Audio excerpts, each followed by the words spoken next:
On the back of the pocket itinerary will be the hottest attractions, the ones that take fast pass, my personal favorites, where some of the best places to get food are, and some relaxing attractions.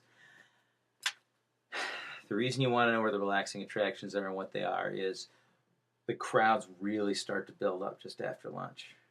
And it's probably going to be crowded from when you get there until when you leave, but it's going to be thick, especially in the Magic Kingdom when you're there.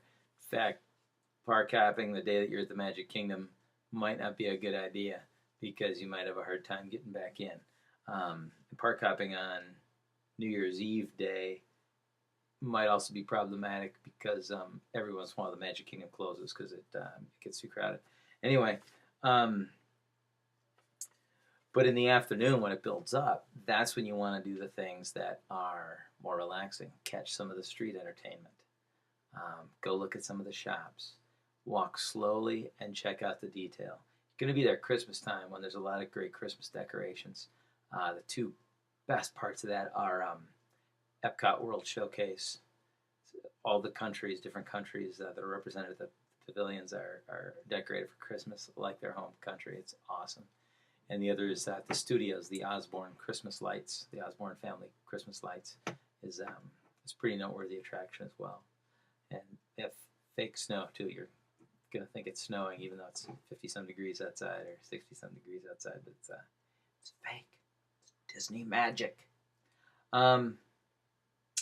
Okay. Finally, planning ahead. I can't recommend this book enough. The Unofficial Guide to Walt Disney World. If you want to take your planning to the extreme, this book can help you do that. It has 850 pages in it, but it's worth the price just for what's called the touring plans in the back. There are these outlines of the attractions and the best order in which to do them in order to avoid lines. They have computer programs and field researchers that figure this out. That's why the book is $20, but it's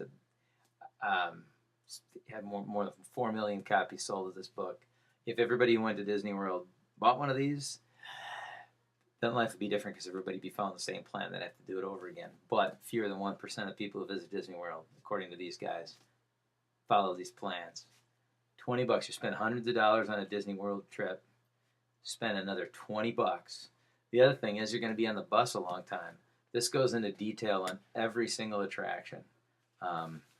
Here's a description of the American Adventure, which is the show that accompanies the America Pavilion at Epcot, for example.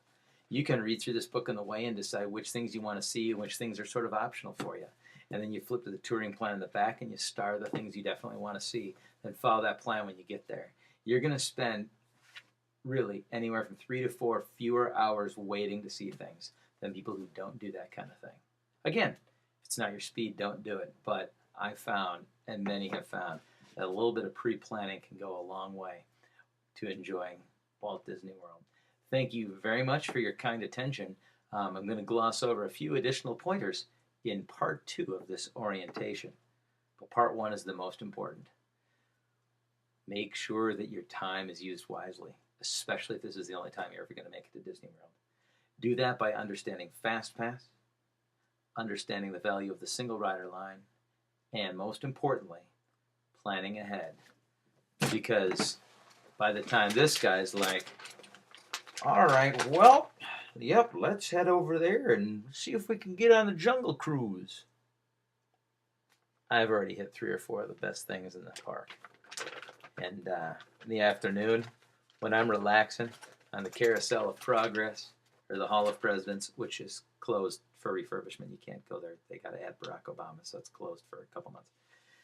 While I'm enjoying the relaxing attractions, this person and their family is all stressed out because they've been waiting in line all day long. And they're thinking, we spent so much money on this vacation, and we're spending all this time in line. What's wrong with this place? Nothing wrong with the place. Something wrong with not planning. So, that's my story. We'll see you in part 2.